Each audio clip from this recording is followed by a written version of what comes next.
excited to welcome you to our podcast, Legacy with Purpose. It's wonderful to be able to host a good friend, a Foundry Fellow, and an amazing entrepreneur from my home country, Egypt, on this podcast.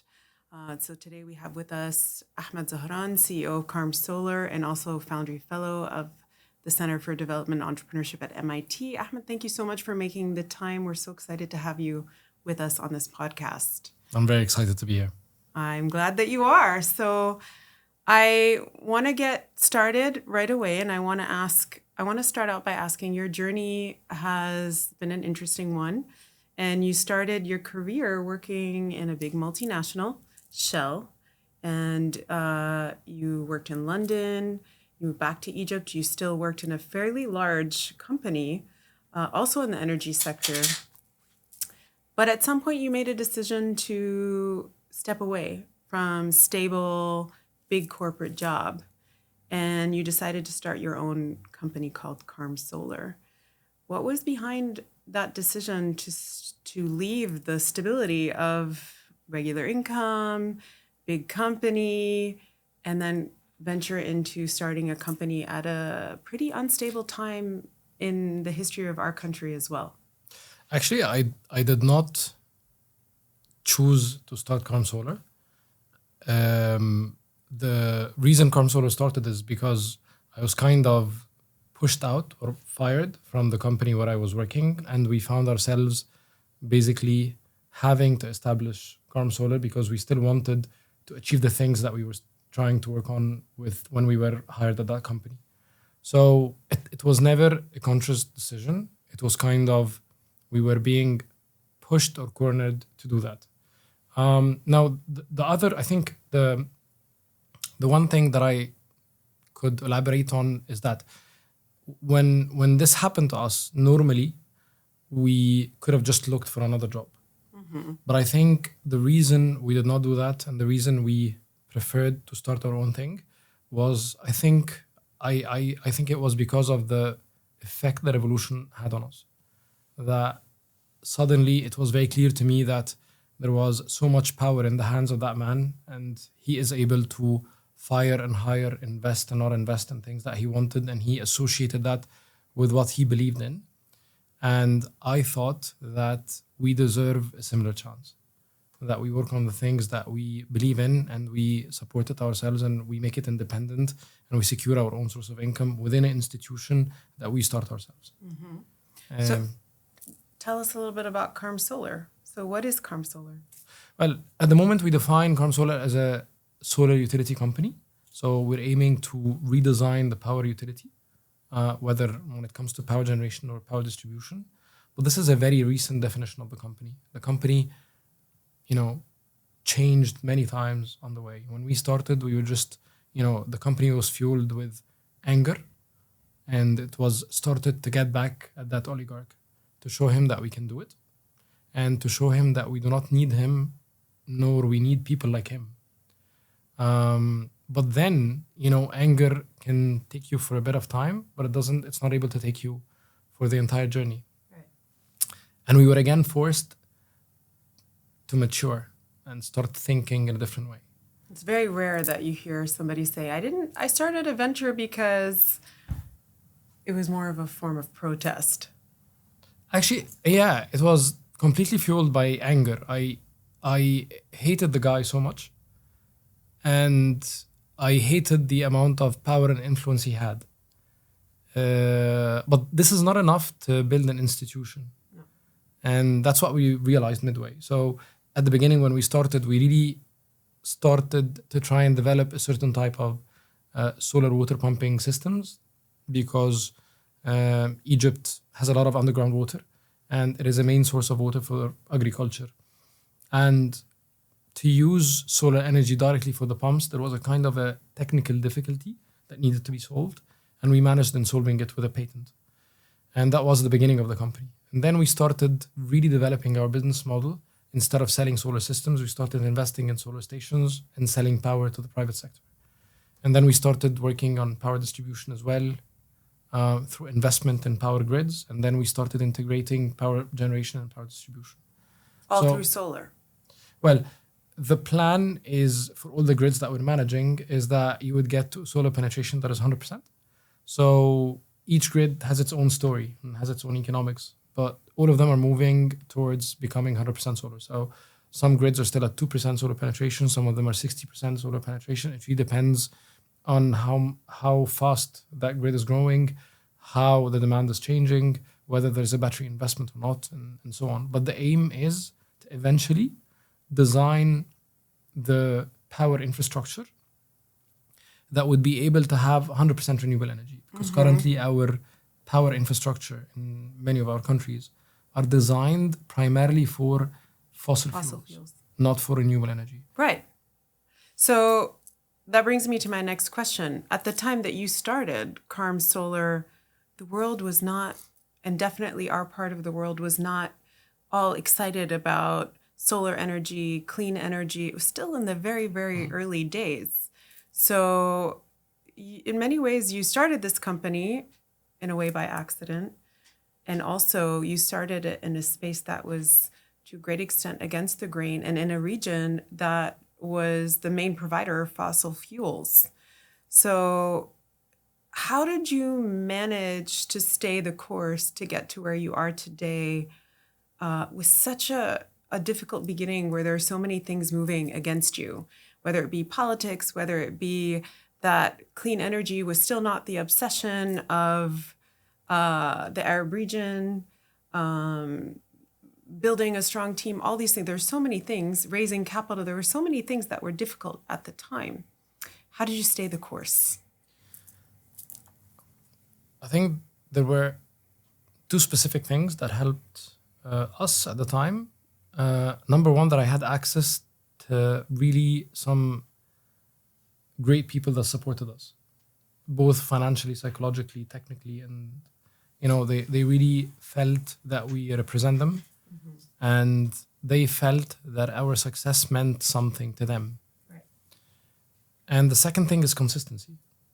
You need to show up to the office every day, working, smiling, accepting the challenges that life is throwing at you, and realizing that if you keep doing that and if you keep trying, maybe something is going to work out. So it was always a bet that maybe 1% of the 100% of things we're working on is going to work out.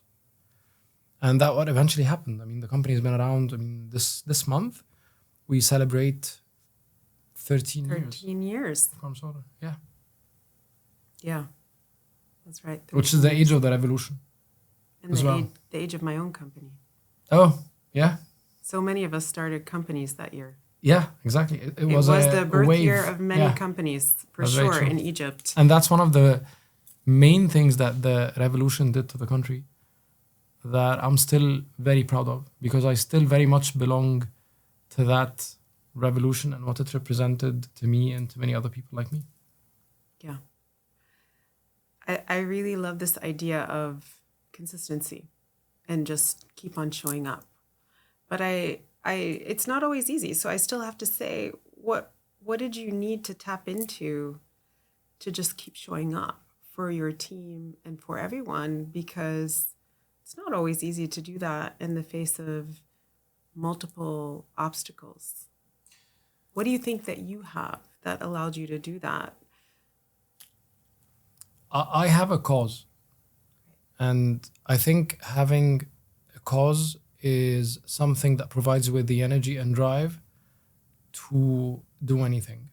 And I only get to live once. So if I don't use my life, my time on this planet to work on the things that I really love and believe in, I'm not going to get a second chance to do that. And I believe I was created to help with a specific cause, and I'm there to do it. And I think that what makes me quite happy to go to the office or to the site every day. To believe in something bigger than yourself. Yes, and I do not measure my success by achieving anything during my lifetime. Right. I think that a lot of the things that we want to achieve require time that is more than our lifespan. Yeah. So we won't likely live to see it. But it doesn't matter. Yeah. So I don't care if I die defeated, as long as what I believe in lives to succeed or win one day. Yeah. And that's the thing that I think is very important, that we, there's always this pressure from society for the instant gratification, seeing the fruit of my work. Right now. Yeah, or during my lifetime. As opposed to be in it for the long. Exactly. It took me a lot of time to train myself not to be influenced by that. Yeah. Because, listen, we come from a place where problems are quite complicated and they will take a lot of time to be solved. And not one single generation will be able to solve all of them. But someone has to start. And someone has to start who is not addicted to achievements. So we have to be addicted to patience rather than addicted to achievements. Yeah, it's interesting that you say that. A couple of weeks ago, I had a podcast with His Excellency President Masisi of Botswana, and we talked about the meaning of leadership, but also specifically that ego has to be let go of when you are in the business of service or achieving something that is bigger than yourself. It sounds like you would agree with that. Very much so. There's a king called Mina Narmer. He's the founder of Egypt, basically. Mm-hmm. So he's the one who, before there was Egypt, there was the Kingdom of the North and Kingdom of the South. And he unified them and created Egypt and the first central government. And I'm sure not many of our audience would know that. So that was around maybe 6,000 to 100 years ago. Mm-hmm. And Mina never saw the pyramids. He knows nothing about them. But it is because of his work that the pyramids eventually happened. And that's, I think a lesson that I learned from, that you have to be, connected to what you want to achieve and disconnected from when is it going to happen. Because many of those things, especially if they're of a high impact, you just need to create the grounds that would allow the people that come after you to carry on with what you're trying to do. So maybe I will not live to see 100% solar grid, but I want to get it as high as possible so that the people after me can take it 100%. And maybe that's what leadership is all about. I think leadership is about that plus many other things.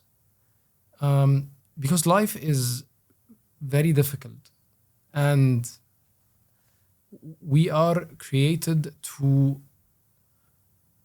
have a lot of fights and struggles in life. And I think the most difficult thing in life, and that's what leadership could help us with, is gaining wisdom. Mm-hmm. And I think wisdom is a very difficult thing to achieve. And it is my hope that one day I'd be able to be, to be wise.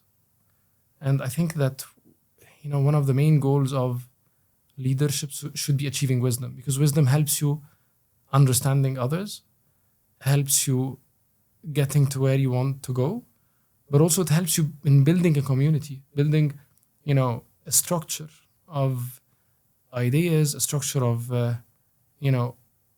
human beings, a structure of systems that allow humanity to prosper and reduce the injustice, the inefficiency, the waste that exists today. Yeah. Well, I want to talk about something a little different. Rumor has it that you have very particular views about recruiting talent and retaining talent. And I would love for you to share your own philosophy around talent recruitment, but also retaining talent. And as a result, how that translates into culture within an organization. I think that,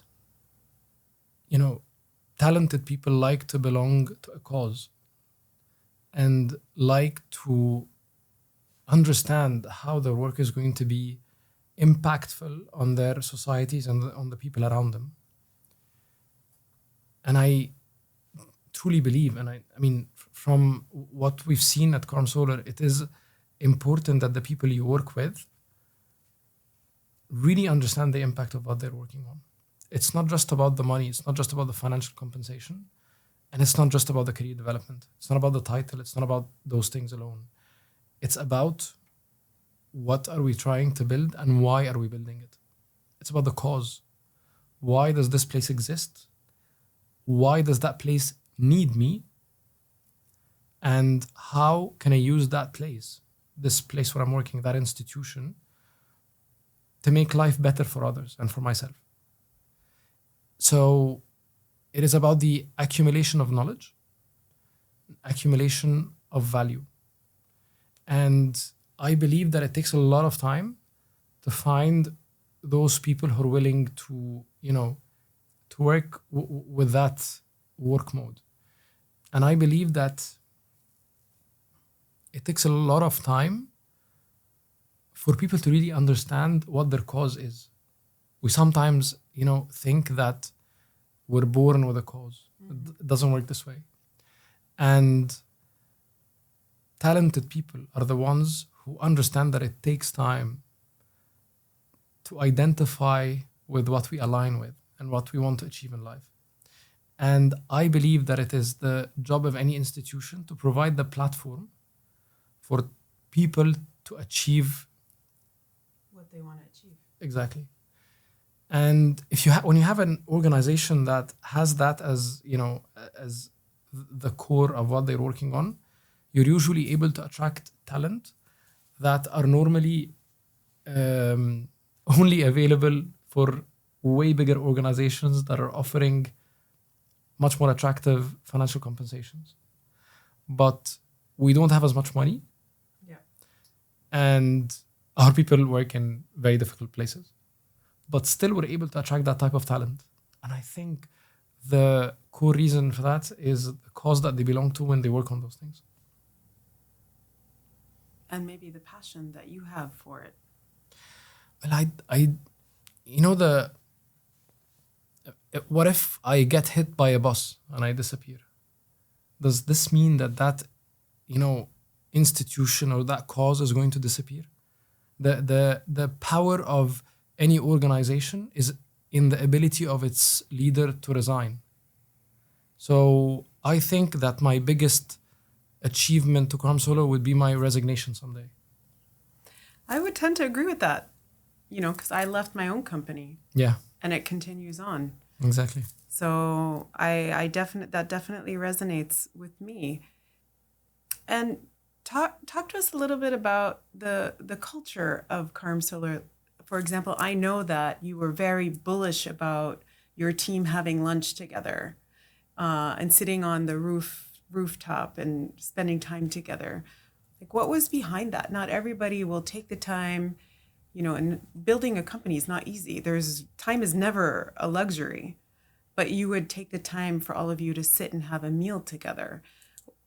And that was just part of the culture of KarmSolar. What was behind that, and what was the actual culture that you wanted to build? So let's start with the problem that I was trying to solve. You will find different companies working according to different work cultures. There is the American work culture, there's the European one, there is a very specific English one, there is the Japanese one, which is also quite different. And as Arabs and as Egyptians, we never really had our own working culture. And what I thought of is, what are the elements from our culture that I think we could add to the workplace that would make it more relevant to how we function as people? Yeah. And what are the elements of that culture that if we introduce to the working environment, others outside of our culture can make use of? And Egypt functions like one big group hug. Yep. We love our communities. Exactly. And we love food. Exactly. And you'll find a lot of interactions between what is personal and what is business and what is social and what is not and so on. Even with dealing with clients, with investors and so on, all those things, it functions in a fundamentally different way from other places. Yeah. And the question was, how can you introduce that to the working culture in a way that would not disrupt it, but would be a reflection of how we as people, as a culture, view the world. And I realized that one of the best times that you have with your friends and your family is the way that we get together around food, for example. And also it's about the physical space where we work. Yeah. It's about the power of a courtyard, for example. So it's not just about our office in Cairo, but our campus in the Black Desert, for example, is one of the places that I love working from. And a lot of people in the company, they love working from there. And it was one of the main things that I thought the company should invest in. It has a workshop for our engineers to work from and our technicians so that they can come up with ideas and experiment. It has a kitchen and a chef so that they can eat properly. It has it has a very nice terrace and it's in the middle of the fields. And the reason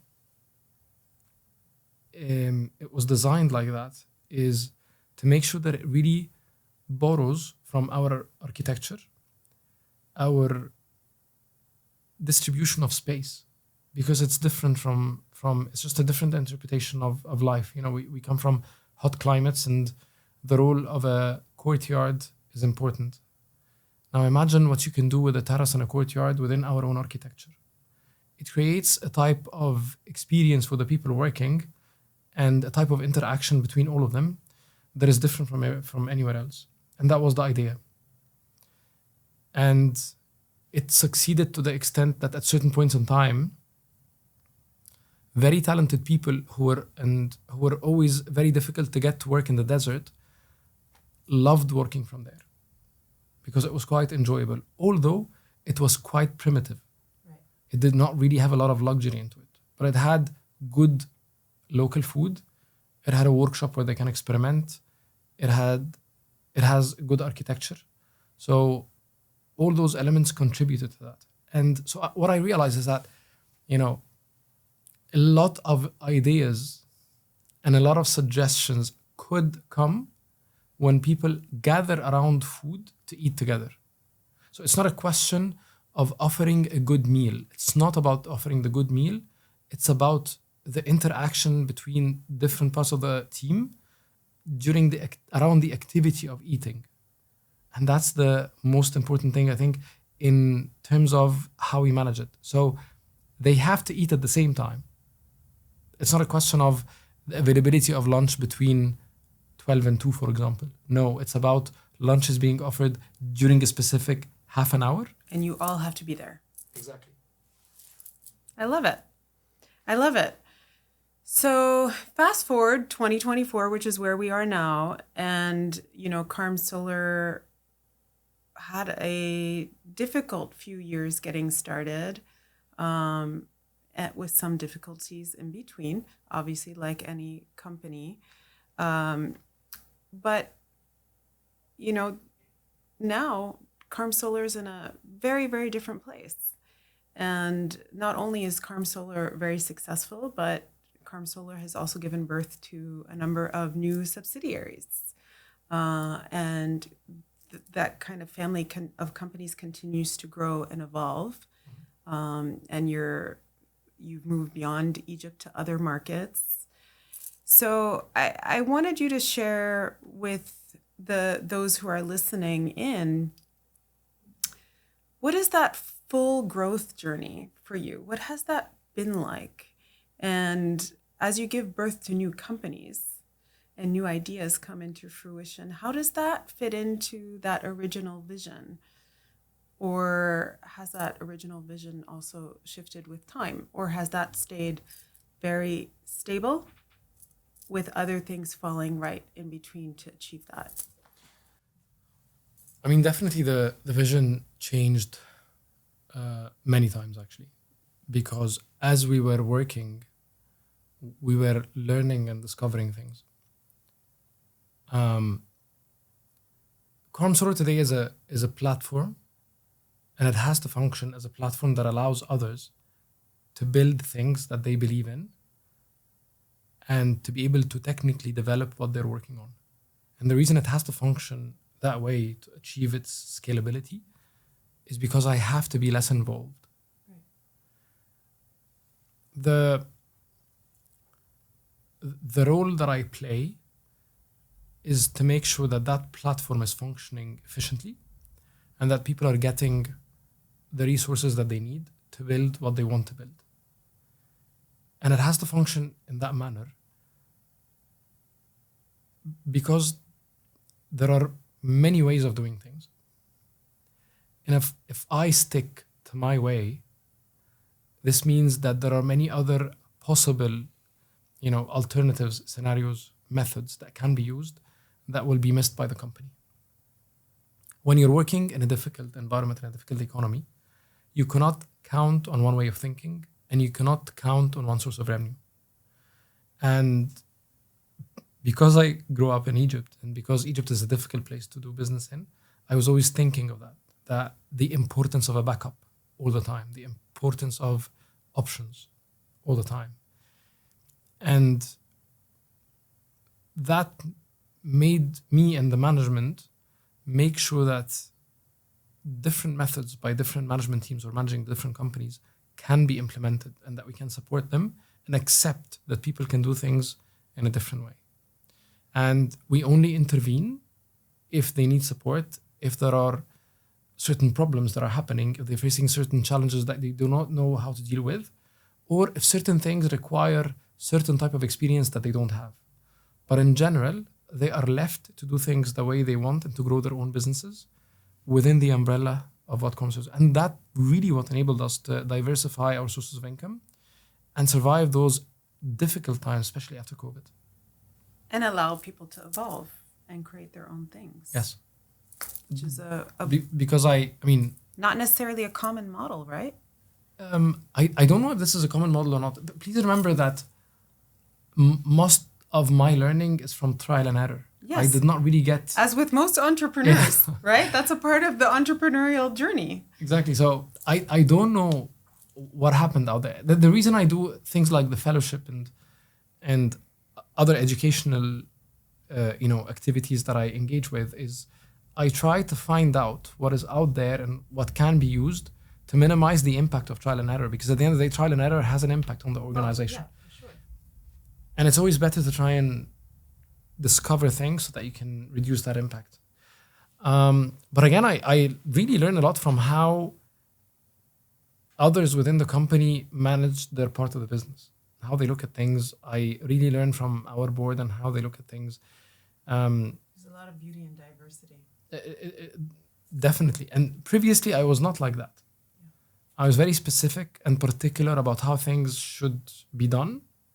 And I always felt that I have to impose that on everyone. And it took me, again, a lot of time to realize that... doesn't always have to be done my way. Yeah, and that's not how you're going to scale. So that's right. You have to guard governance and efficiency and provide that for everyone. But they have to try and do things their own way because they might reach a better conclusion than yours. And it's the survival of the best ideas.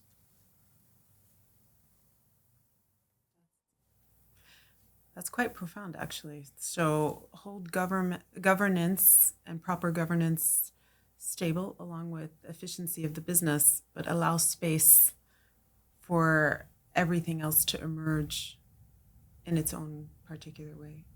You cannot hire talented people and then force them to do what you want. That's right, yeah. You have to, provide them with a platform for them to be creative. Yeah. And I'm only particular about products that I am designing myself, but things that they are designing, it's just left to them. And that's the whole idea, that when you believe in a certain product or certain services and you're designing it, you need to give it a chance to try doing it your own way. So I always tell them, whenever I see someone suggesting something and they really believe in it, I tell them, I will follow you. And when I say that, it creates the type of good liability that that I think is important for any organization. So there is a difference between saying that I approve something and saying that I will follow the person. When you say that you will follow the person, they become more responsible for what they are doing, and they will start assessing it and scrutinizing it in a better way. Because you gave them ownership. Exactly. And because they feel liable to you and the rest of the company. But when you approve things, I see it as it's not about approving or disapproving. It's about following good ideas. Right. And allowing them to evolve. And prosper. Because we are working in a poor country with a lot of trouble and challenges. And when you are working... To put it mildly. And when you're working in such circumstances, you really need every brain cell. Mm-hmm. And if you think that you have the solution alone, you would probably drown. Yeah. But if you make sure that others are engaged and are trying and are doing their best to help, and that they understand the responsibility of their participation, your chances of succeeding, I think, are going to be higher. Very fair. Well, you brought up the fellowship and the fact that you're a Foundry Fellow. And during the fellowship, you were introduced to this very out-of-the-box and not very traditional framework that we call adaptive leadership. And the impression I got from you is that this framework deeply impacted you. Yes. And the question I have is, why is it that this particular framework of leadership impacted you? And why do you think that it's important for the center to continue to spread this particular approach to leadership within the context of the Arab region and Africa more broadly? The problem with people like me is that we know how to talk and we know how to pitch. And that is sometimes a double-edged sword, because we can say a lot of bullshit and it will appear as if it's concrete and logical. And sometimes you do it without intending to do it, because we were conditioned to do it. When you're fundraising, you have to get the money in. When you're encouraging and motivating people, you have to say certain things. And sometimes when you're good at doing that, you miss the real problem. And that is one of the profound things about adaptive leadership. The fact that there are certain challenges called adaptive challenges that require the change of the system, or the change of the way of thinking, or the change of the framework. But when you become so good at gaming the system, you get addicted to what we call technical solutions that allow you to navigate the corrupted system or the corrupted framework or mode of thinking that the company needs to change in the first place. So really the thing that I love the most is, for an adaptive challenge that requires a paradigm shift, you have to come up with an adaptive solution. But for an adaptive challenge, if you come up with a technical solution, that just doesn't make sense. People like me fill the air around everybody else with how we talk and what we say. And you can have a lot of meetings with a lot of ideas and suggestions and so on. But because we're able to do that, sometimes we miss the point. We miss the main challenge that we have to be dealing with. Which doesn't really have an answer. Exactly. and why you need an adaptive solution. Exactly. So sometimes So when for you those who are listening who may not know the framework, right? The adaptive challenge means that we don't really have an answer or a known solution. Exactly. And that requires time, because that means that we need to come up with a new solution, something that has never been introduced before. And if the solution was there, then it would be a technical challenge with a technical solution and everything would be great and we wouldn't need someone, yes, right? and because you can Or we wouldn't need leadership per se. You would just need a good manager Exactly. who understands the technical part of it, who can take that problem and provide the technical solution because they have that expertise and be done with it. it's exactly like how you market an unhealthy McDonald's meal versus a really healthy meal that takes a lot of time to cook. And that is what technical solutions are like. And because we can do a lot of marketing around technical solutions that are not necessarily doing that paradigm shift, it's much easier to sell them to the team and get them to work on things that are not really changing the reality of how we're working. And adaptive work takes time and takes a lot of effort. And a lot of resources and a lot of brainstorming and a specific type of interaction between the people involved in finding that solution. Mm-hmm. You know, one of the main things that I learned from the fellowship as well is how to uncomfortably work with others. Because we always think and we always aim for that comfortable working setup where we are all getting along. Exactly. And all is easy and easy flow, whereas and a lot of the magic happens in the tension. Exactly. And one of the main things that I was always looking for before the fellowship, because it's a question that I always had, is how can we learn how to fight within the context of where we are working or where we belong, to make sure that we reach the best conclusions possible or the best suggestions possible. In Egypt and in general in the Arab world, the first fight is usually the only fight and the last fight. And people just split. Well, I don't think that's in Egypt alone. Tension is uncomfortable. I think the Arabs have an expertise on that. But what I'm trying to say is that I was always looking for how, if there is an academic way of learning how to fight and how to uncomfortably work with others and be outside of your comfort zone, but still achieve something. And still stay connected as one. Exactly. And the training on adaptive leadership that we had at the Foundry Fellowship really provided me with a potential option of how to deal with that. And I actually started using it. That makes us happy. Yeah, that's actually where I came up with I will follow you approach. I only started using it after the fellowship because it is based on that I do not have to be leading everything. The whole idea of leadership is everybody not practicing can do it. Yeah. And everybody can exercise leadership at any time and at any point. Exactly. And it's, that's I would have never imagined myself thinking like that because I was very comfortable to provide all the necessary leadership and it was always in demand. And people were more comfortable following me.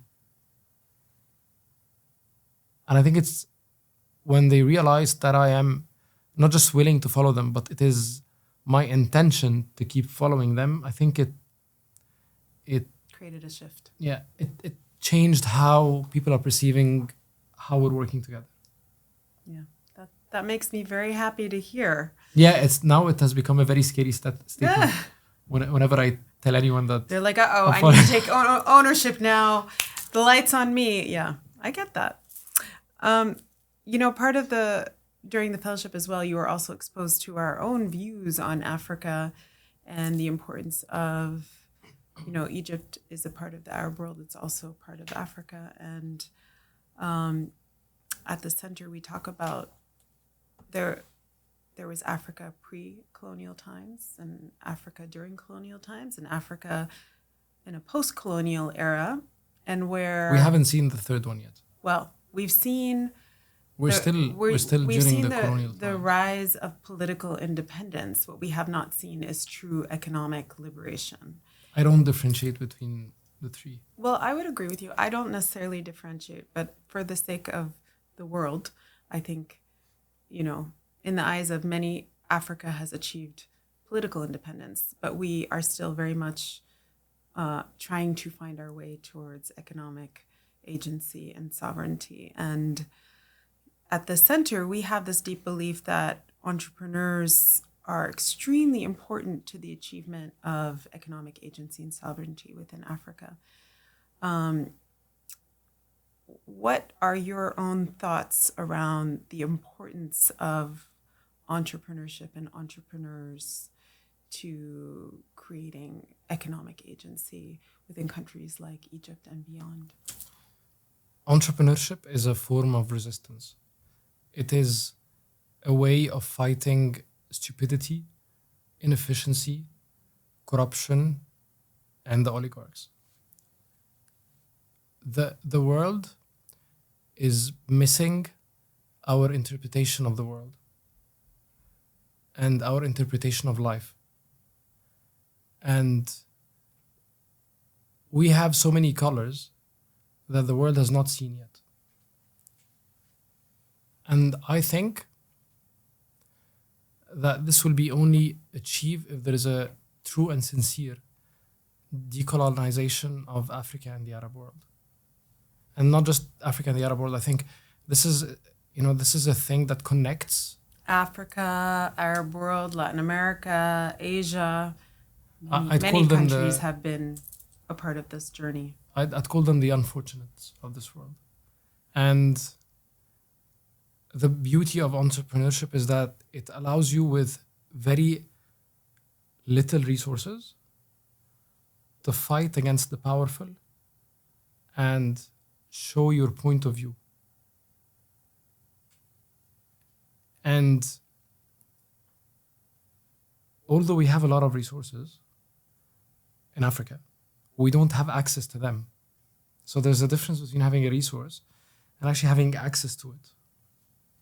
And because of a lot of power struggles and political issues and so on, we were cornered in a way where we do not have access to our own resources.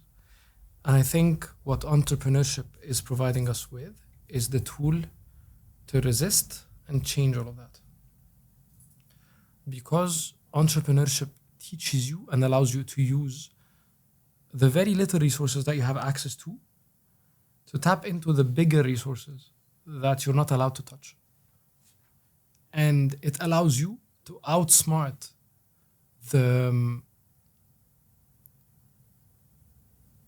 power hungry, to outsmart dictatorship, to outsmart colonialism, imperialism. Yes, definitely. And I think it's going to take a lot of time.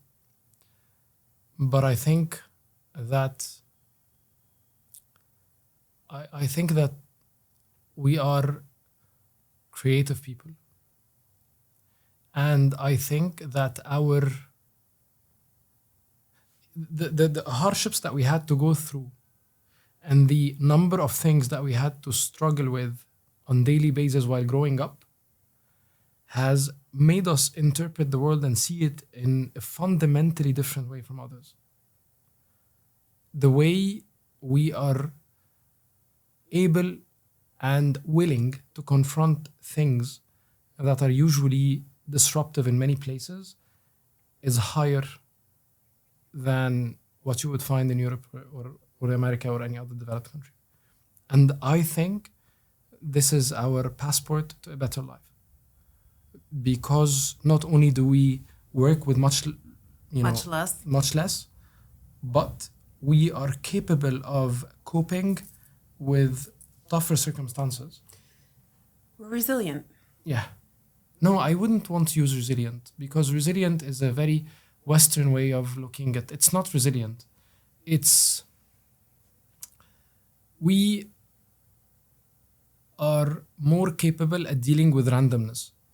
Yeah, I had another fellow recently say about we had a workshop, about currency volatility, and she said, in Africa we just roll with the punches.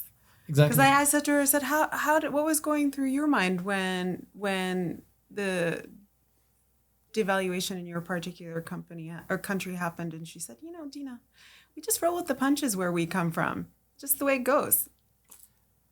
But the yeah, but when you say resilience, it doesn't really cover. Resilience means that I'm capable of dealing extreme situations um, with conditions that I can expect or that I know of, or maybe sometimes that I'm trained for, but it's like an extreme version of it. But our ability to deal with black swans is, I don't want to say unmatched, but it's quite good Or maybe it's our superpower. because I like to say it in a different. I think we're street cats. I know you've said that before. That nothing comes easy. Nothing does come easy. That is very true.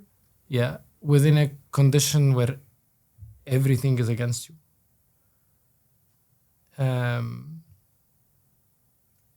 Yeah. And in spite of it all, we continue, right? Yes. Yeah. I don't know. Maybe the word, I often say that there's this word called resilience, and then there's this idea of emotional resilience. And when I say emotional resilience, I mean it in the face of multiple struggles.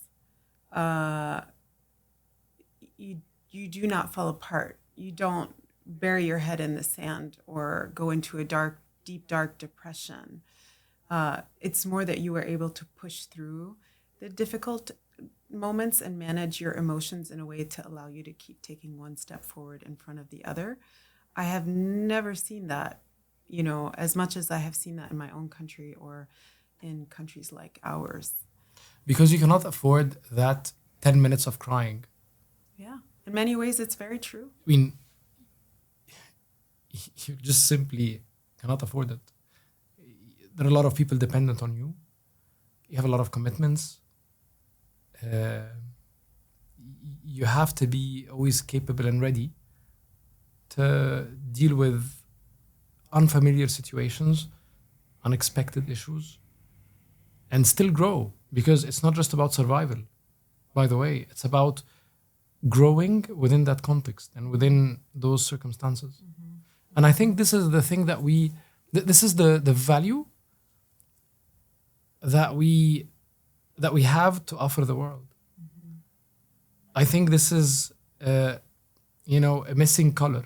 Yeah. That if people see in us and what we are trying to build and what we're trying to do, that they might like and they might adopt some of what we have. Just like music, So African music is the cool thing now. but it has an impact in other types of music that are not necessarily related to African music today. Yeah. But people got a chance to see it, try it, and integrate it within what they built. Yeah, that's right. But they haven't seen how we work. And they haven't necessarily seen how we solve problems. And I believe if they get to see it and if they get to assess it in a comprehensive and sincere way, that they have something to learn from us. We're always perceived as inefficient and lazy and, generally behind.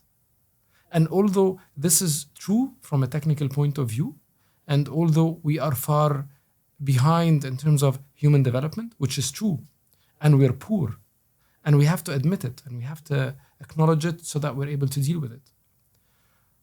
But we have a lot of values, ideas, ways of doing things that are relevant to the extreme conditions, unfavorable conditions that we're going through, that are going to help us in not just solving it, but offering something to the world that they can also make use of.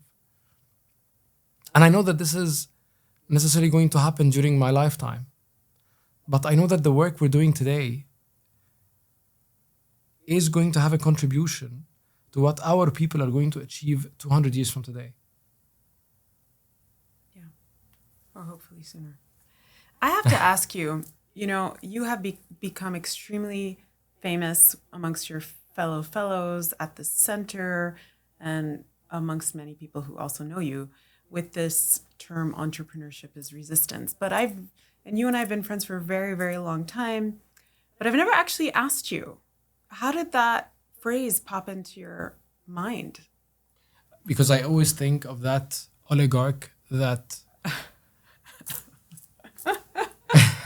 I think we got it from here. We get it from here. No, it's that anger developed into that, I think, more sustainable way of understanding the world. So I realized that what is better than anger is understanding what I have in my mind to deal with the situation. He was actually, after we got fired, he was actually calling some of our potential clients, telling them not to work with us. He was calling some of the people who were willing to invest with us, warning them from and threatening them not to invest with us. And I didn't really understand why would someone who is 70 something years old, and I was like 31 at the time, do that. Really, I kept thinking, it just didn't make sense to me, especially in the way our culture works, where, I'm very young, he's very old, he's very powerful, I don't have any power in my hand. Why would he have an issue with me? And I realized it's the problem of obedience. It is really about obedience. So the first thing that comes to mind when you feel how the person in front of you wants you to be obedient about something where they don't have the right to require or ask for that obedience, that there has to be resistance to that. And I realized by the work that we are doing and by the institution and the company that we're building, it is resisting that. And that was the way that anger was changed and developed into the understanding that it's resistance. Yeah. So it is one form of resistance that some people can use to change the reality of themselves and of the people around them and of their community. Hey, people like me were not allowed to have companies like KarmSolar. And they were not allowed to think the way we started thinking in 2011 when the revolution happened. And I know that because I know myself and how I thought before 2011. And as I told you, I would have never thought of starting a company. I always viewed myself as the best employee ever. And there's nothing wrong with being an employee. It's just about the mentality and how much risk you're willing to take. And I am so upset, like really upset, that I was made to think like that. And I think it was not fair. I agree with that. So I think, and that's why it is resistance to those types of thinking. And the fact that some people in certain societies feel that they have the right or they have the ability to force others to act or think in a certain way. So entrepreneurship allows you and provides you with the platform to resist and enforce your version of doing things, Yeah. But it takes time. I mean, it takes a lot of time, obviously. Yeah. I do feel you on many levels. I want to ask you a couple of more personal questions because, you and I are both Egyptian, and Egypt has gone through many difficult times.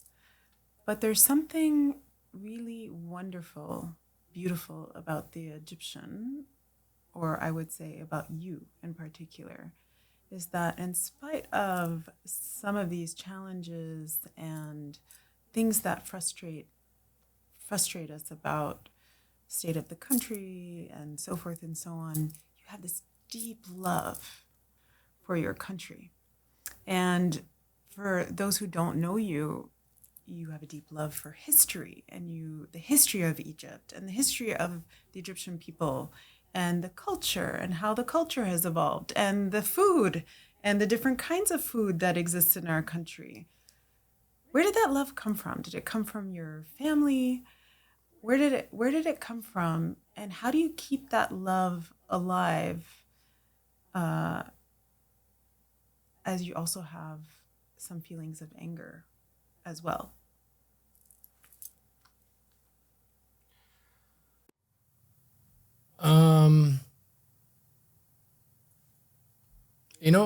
People develop particular taste for things,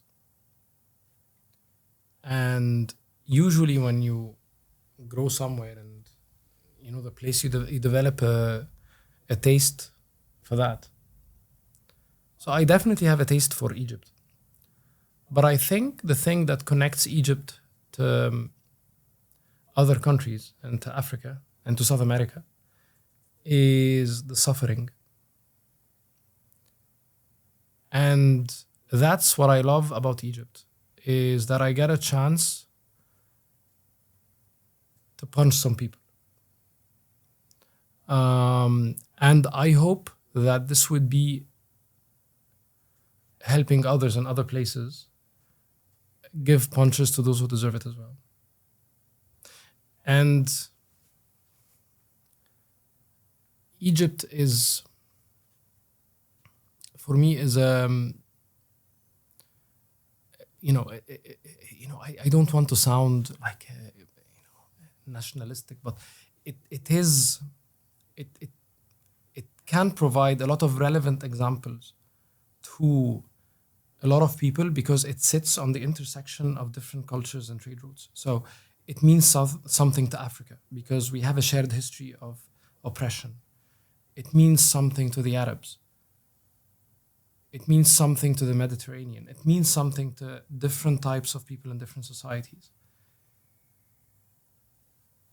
And that's what I like, that whatever you experiment with in Egypt, whatever you try and works out in Egypt, it is going to provide something that others can work with or develop. And I feel it's a responsibility being an Egyptian. I don't think it's easy being an Egyptian. I think being an Egyptian is, I wouldn't say a liability, but it's just, it's not an easy job, Try being an Egyptian woman. Well, Egyptian women are quite powerful, I have to say. So. According to you. So, I mean, you wouldn't want to upset an Egyptian woman. For sure. Fair. I want to ask you another personal question. And this question is really built, I think, on my lived experience as your friend. And, you have 3 kids, you have a wife, and you have this army of friends, a lot of them. And amidst of all that you do, running this big company and all of the other entrepreneurs that you mentor and that you coach, you're like this fierce protector of your family and of your friends. Why is that? And what's behind that?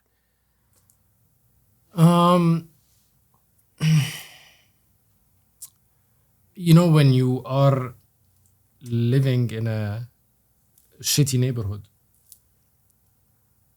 that's what you have to do. Because like your friend said, you don't know where the punches are coming from and you have to roll over with the punches, every day. So the social depth is something that means a lot to me. I will only live once. And if I don't work with, and if I'm not surrounded by the people I love and appreciate, then I think my loss would be really big. So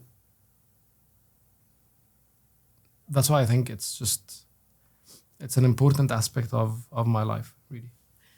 Now I feel like the next time you say, don't go to sleep early, come spend time with me when we're in Soma Bay next, I'm not going to be able to say no. Yes, because we don't know when are we going to die. It's a fact of life. And A lesson we both learned very yes. well. So basically, I mean, it's important to just invest in, in relationships and in family and in quality time. It's not just about spending time together. I think the one thing that is missing is quality time. Mm-hmm. Yeah. But since you brought up death, and we all know that death is coming, this podcast is really also about the legacy of purpose that we want to leave behind. And I would like to end with this one simple question. When you leave this world, what do you want your legacy of purpose to be? That people would say that I just tried hard. I'm not interested in success, really. I mean, it's a very, very long-term thing that outlives us. I'm more interested in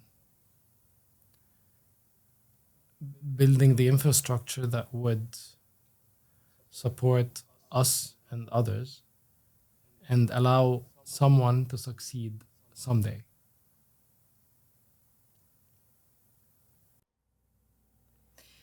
Thank you. And thank you for taking the time to have this conversation. We've been friends for such a long time, and every time I feel like I have a conversation with you, I learn something new. Not just about you, but I learned something new to take away into my own life. And I just hope you know how much I appreciate you. Same here, and I always enjoy being at MIT. Yeah, I think MIT is a kind of addiction.